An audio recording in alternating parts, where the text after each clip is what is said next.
तो कैसे हैं आप सभी। मैं शशांक सुखेजा आपका स्वागत करता हूं लॉजिक बिल्डिंग की इस सीरीज में। तो आज हमारा पार्ट 2 मतलब लॉजिक बिल्डिंग की सीरीज का पहला एपिसोड है। एपिसोड कह लीजिए, क्लास कह लीजिए, कुछ भी कह लीजिए। तो चलिए शुरू करते हैं। इस नोट पे शुरू करेंगे कि आप इस सीरीज को पूरा फॉलो करें और मेरे साथ साथ चलें। तो चलिए शुरू करते हैं।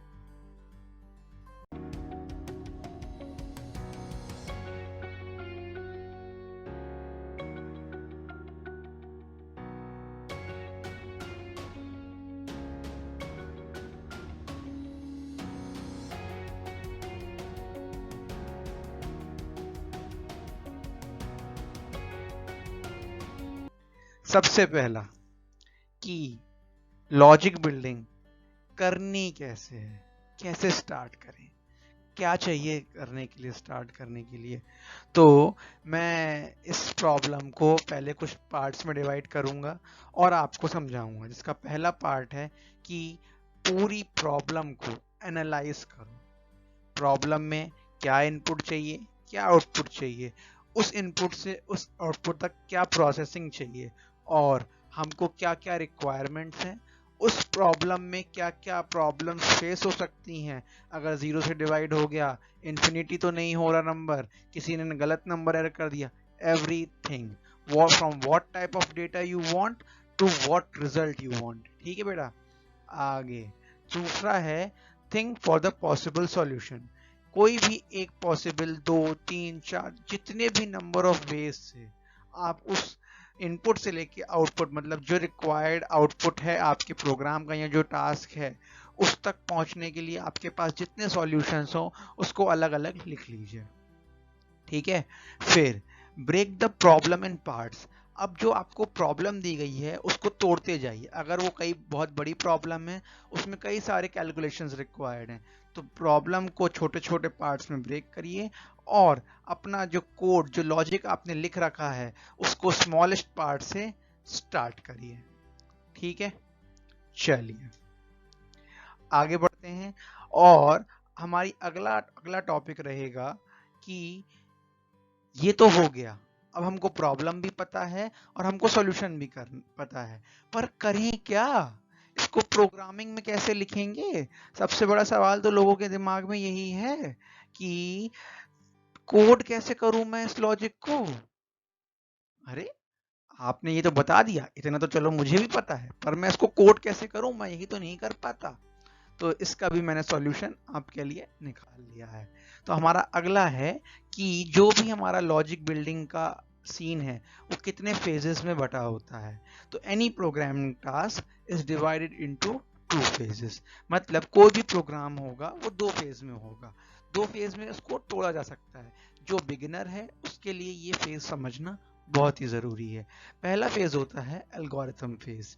एल्गोरिथम से क्या समझते हैं और अगले फेज से क्या समझते हैं, इसको हम अपनी आगे आने वाली वीडियो में देखेंगे।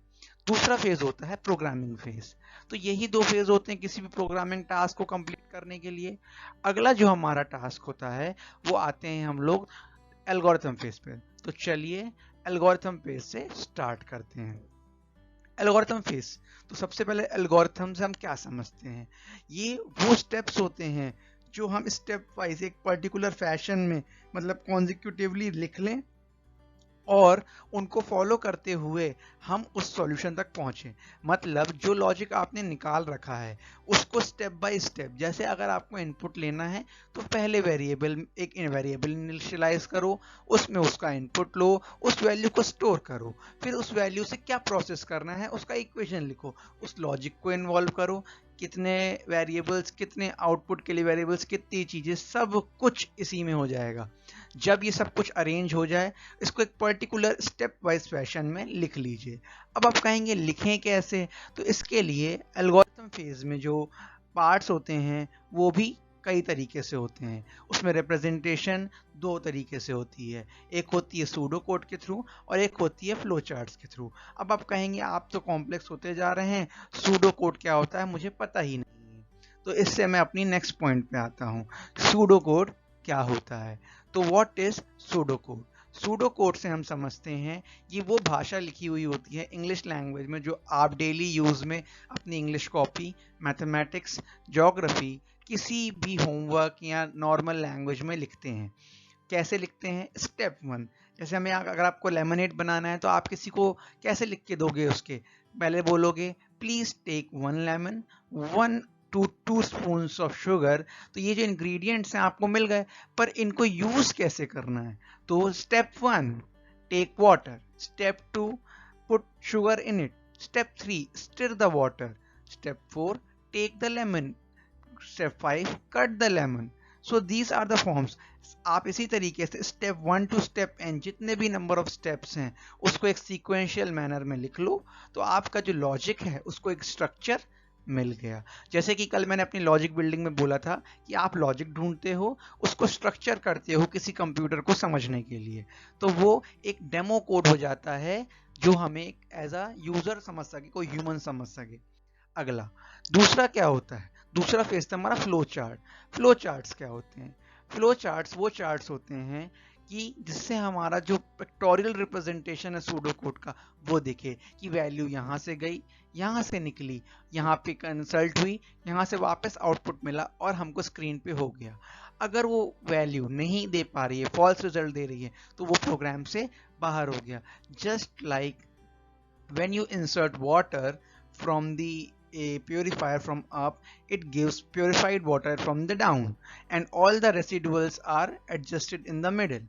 मतलब वैसा ही हाल है कि फ्लो चार्ट क्या है? वो चार्ट है, जैसे आपका घर का नक्शा होता है या किसी मेज का नक्शा होता है या किसी पजल का, कि आप उसमें डिजाइन देख सकते हो कि कहाँ से चीज कहाँ जा रही है। तो यहाँ पे भी आप अपने स्टेप को एक पिक्टोरियल वे में रिप्रेजेंट करोगे कि पहले आपको यहाँ जाना है, फिर यहाँ से ये काम करना है, फिर यहाँ से यहाँ जाना है। तो इस तरीके से आप सारे चेकिंग्स, सारी कंडीशंस, सब कुछ एक पिक्टोरियल वे में एज्यूम कर सकते हो।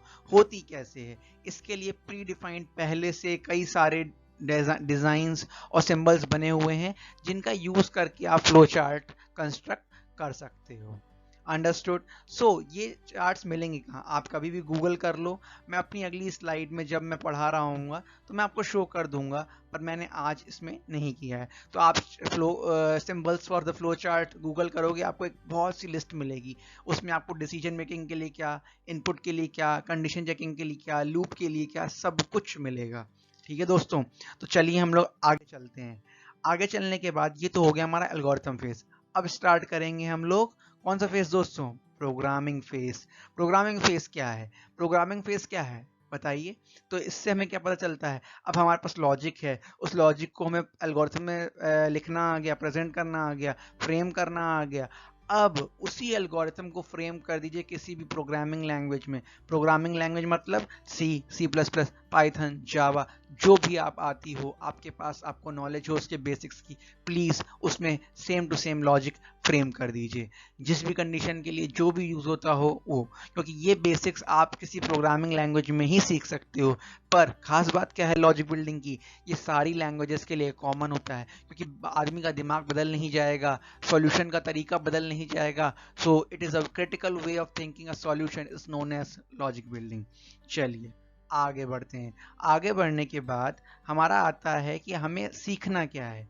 सीखना हमको लॉजिक बिल्डिंग है, तो उसके लिए प्रॉब्लम्स होनी चाहिए। तो किस टाइप की प्रॉब्लम्स होनी चाहिए? तो जो टाइप की प्रॉब्लम आपको मिलेंगी वो है नंबर बेस्ड। पहला, किसी नंबर का तरीका, इवन, ऑड, प्राइम, एनीथिंग।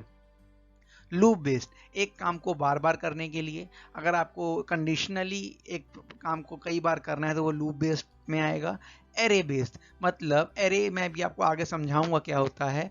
और वैसे एरे होता है कलेक्शन ऑफ सिमिलर थिंग्स या सिमिलर डेटा, तो उस पर कैसे हम लोग को एक्टिव रहना है और कैसे उसका प्रॉब्लम को सॉल्व करना है। अगला, स्ट्रिंग बेस, मतलब आपके नाम, आपके सेंटेंस, उसको मॉडिफाई करके कितने सबसेट्स बन सकते हैं, ये सब स्ट्रिंग बेस में आता है। और अगला है सर्चिंग बेस्ड। सर्चिंग बेस्ड में क्या करते हैं, कोई डेटा हमको कहीं से ढूंढना है या फिल्टर करना है, वो सर्चिंग बेस्ड प्रॉब्लम्स में आएगा। और लास्टली है हमारा सॉर्टिंग बेस्ड। सॉर्टिंग बेस्ड मतलब असेंडिंग करना है, डिसेंडिंग करना है, ढूंढना है क्या करना है, कौन सा फास्टेस्ट वे है, कौन सा इजीएस्ट वे है। तो इसी के साथ दोस्तों मैं इस वीडियो के लास्ट तक पहुंच गया हूं।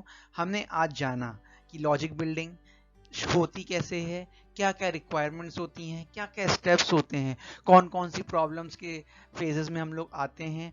अपने अगले ही वीडियो में मैं आपके लिए स्टार्ट कर दूंगा पहली लॉजिक बिल्डिंग की पहली टेक्निक, जिसको हम सीखेंगे कंडीशनल स्टेटमेंट्स के थ्रू। तो यहाँ तक के लिए दोस्तों इतना ही। मैं आप सभी का धन्यवाद करना चाहूँगा। और एक बात और, please don't forget to like, subscribe and share this video. अगर पसंद आया हो तो बिल्कुल लाइक बटन दबा दें। अगर कोई भी इशू, कोई भी डाउट, कुछ भी आया हो तो प्लीज़ कमेंट सेक्शन में लिखें। और अगर तारीफ करने की इच्छा हो तो भी कमेंट सेक्शन में लिखें। चलिए, this is Shashank Sukheja signing out. Thank you.